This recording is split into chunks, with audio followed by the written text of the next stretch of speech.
जय हिंद दोस्तों, स्वागत है आपका अपने YouTube channel Singh UP triple SC पर। तो आज हम 2 जुलाई 2026 की महत्वपूर्ण करंट अफेयर्स और उनसे जुड़े हुए महत्वपूर्ण फैक्ट्स के बारे में चर्चा करेंगे, जिनसे आपकी आने वाली परीक्षा में प्रश्न अवश्य देखने को मिल सकता है। वीडियो और हमारी मेहनत पसंद आए तो वीडियो को लाइक, चैनल को सब्सक्राइब और अपने दोस्तों के साथ शेयर करें। आइए शुरू करते हैं 2 जुलाई की महत्वपूर्ण करंट अफेयर्स। 2 जुलाई को कौन सा दिवस मनाया जाता है? 2 जुलाई को विश्व खेल पत्रकार दिवस मनाया जाता है। इसकी शुरुआत 1994 में की गई थी।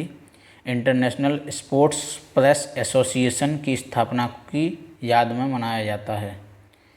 2 जुलाई को ही विश्व यूएफओ दिवस भी मनाया जाता है।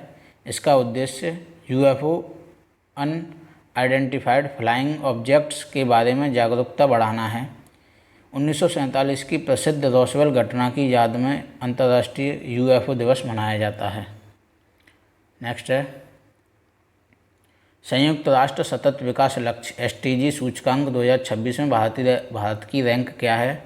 भारत को 94वीं रैंक मिली है एसडीजी सूचकांक 2026 में। वर्ष 2025 में भारत 99वें स्थान पर था। एसडीजी सूचकांक का वार्षिक मूल्यांकन है जो 17 विकास लक्ष्यों को प्राप्त करने की दिशा में देशों की प्रगति को मापता है। इसमें टोटल 169 देशों ने भाग लिया था, जिसमें भारत की 94वीं रैंक है 2026 में, और 2025 में भारत 99वें स्थान पर था। इसमें शीर्ष 3 देश हैं। फिनलैंड पहले पर है, दूसरे पर स्वीडन है और तीसरे पर डेनमार्क है। अभी देखते हैं भारत के पड़ोसी देशों की रैंकिंग, जिनसे आपकी परीक्षा में प्रश्न देखने को मिल सकता है। चीन की रैंक है 49, भूटान की है 73, नेपाल की है 90, श्रीलंका की है 92, भारत की 94, बांग्लादेश की 110 और पाकिस्तान की है 131। सबसे निचले पायदान यानी कि 169वें नंबर पर सूडान देश रहा है। नेक्स्ट है केंद्र सरकार ने स्कूली शिक्षा के लिए one nation one digital platform के रूप में किसे नामित किया गया है? यह दीक्षा पोर्टल को नामित किया गया है। दीक्षा पोर्टल की शुरुआत 2017 में की गई थी। दीक्षा पोर्टल का संचालन एनसीईआरटी राष्ट्रीय शैक्षिक अनुसंधान और प्रशिक्षण परिषद द्वारा सीआईईटी केंद्रीय शैक्षिक प्रौद्योगिकी संस्थान के सहयोग से किया जा रहा है। दीक्षा की फुल फॉर्म है digital infrastructure for knowledge sharing. NCERT की स्थापना 1 सितंबर 1961 को की गई थी, जिसका मुख्यालय नई दिल्ली में है। इसके वर्तमान अध्यक्ष प्रोफेसर दिनेश प्रसाद सकलानी हैं। सीआईईटी यह एनसीईआरटी का एक मुख्य घटक है। इसकी स्थापना 1984 में की गई थी। इसका मुख्यालय नई दिल्ली में है। नेक्स्ट है हाल ही में आयोजित ग्लोबल स्किल चैलेंज 2026 में भारत ने 5 पदक जीते हैं। उसका आयोजन कहाँ किया गया था? ऑस्ट्रेलिया में किया गया था।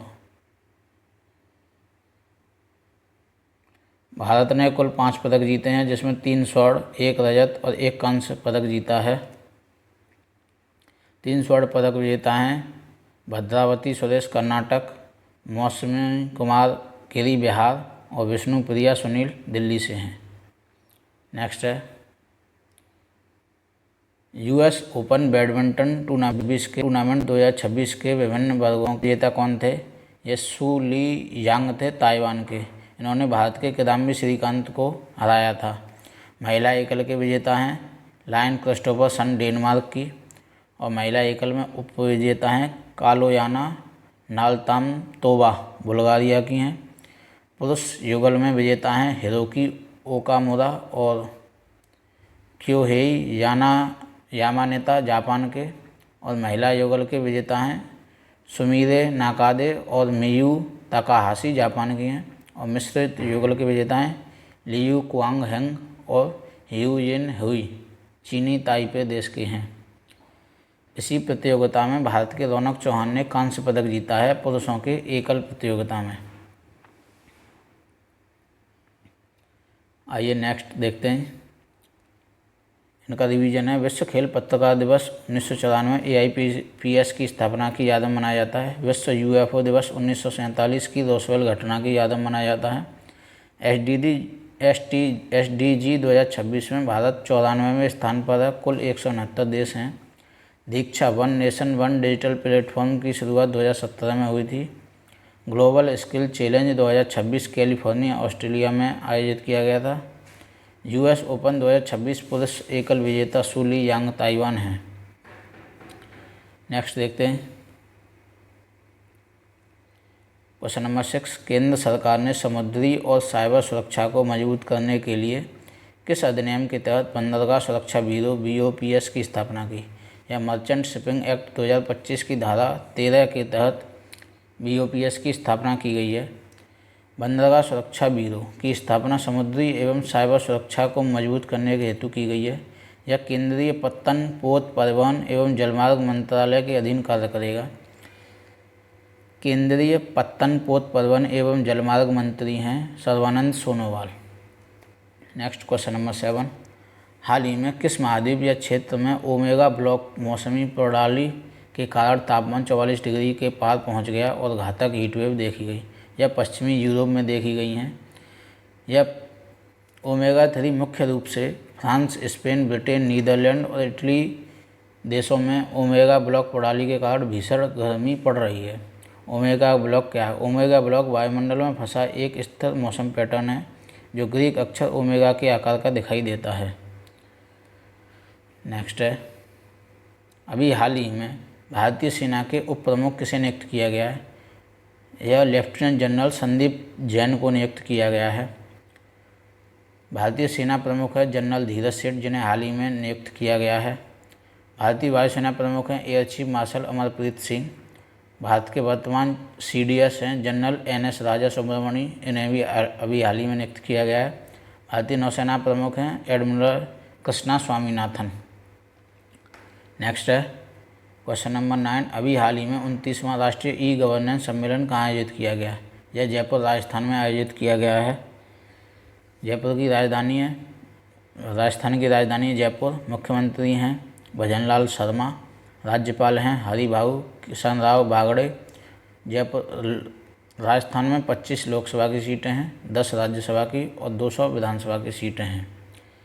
अभी हाल ही में किस राज्य सरकार ने डिजी-रोवर GNSS विशेष भूमि मापन अभियान शुरू किया है? या उत्तर प्रदेश ने शुरू किया है। यह अभियान 1 जुलाई से 15 अगस्त के बीच चलाया जा रहा है। इसका उद्देश्य आधुनिक GNSS तकनीक से सटीक भूमापन और डिजिटल अभिलेख तैयार करना है। नेक्स्ट क्वेश्चन है इस वीडियो का अंतिम प्रश्न। अभी हाल ही में स्पेशल प्रोटेक्शन ग्रुप SPG के निदेशक किसे नियुक्त किया गया है? यह अमित कुमार को नियुक्त किया गया है। SPG की स्थापना 8 अप्रैल 1985 को हुई थी। इसका मुख्यालय नई दिल्ली में है। SPG का प्रमुख कार्य प्रधानमंत्री और पूर्व प्रधानमंत्रियों और उनके परिवार के सदस्यों की विशेष सुरक्षा प्रदान करना है। क्विक रिवीजन है, BOPS की स्थापना मर्चेंट शिपिंग एक्ट 2025 धारा 13 के तहत किया गया था। इसके मंत्री हैं सर्बानंद सोनोवाल। ओमेगा ब्लॉक से हीटवेव पश्चिमी यूरोप में प्रभावित देश हैं France, Spain, Britain, Netherlands, Italy. सेना के उप प्रमुख हैं लेफ्टिनेंट जनरल संदीप जैन। 29वां E-गवर्नेंस सम्मेलन जयपुर राजस्थान। डिजी-रोवर GNSS अभियान उत्तर प्रदेश। SPG के नए निदेशक अमित कुमार को नियुक्त किया गया है। इसकी स्थापना 8 अप्रैल 1985 को हुई थी। इसका मुख्यालय नई दिल्ली में। तो ये थे 2 जुलाई के महत्वपूर्ण करंट अफेयर्स और उनसे रिलेटेड फैक्ट्स, जिनसे आपकी आने वाली परीक्षा में प्रश्न अवश्य देखने को मिल सकता है। वीडियो पसंद आए तो वीडियो को लाइक, चैनल को सब्सक्राइब और अपने दोस्तों के साथ शेयर करें। धन्यवाद। जय हिंद दोस्तों।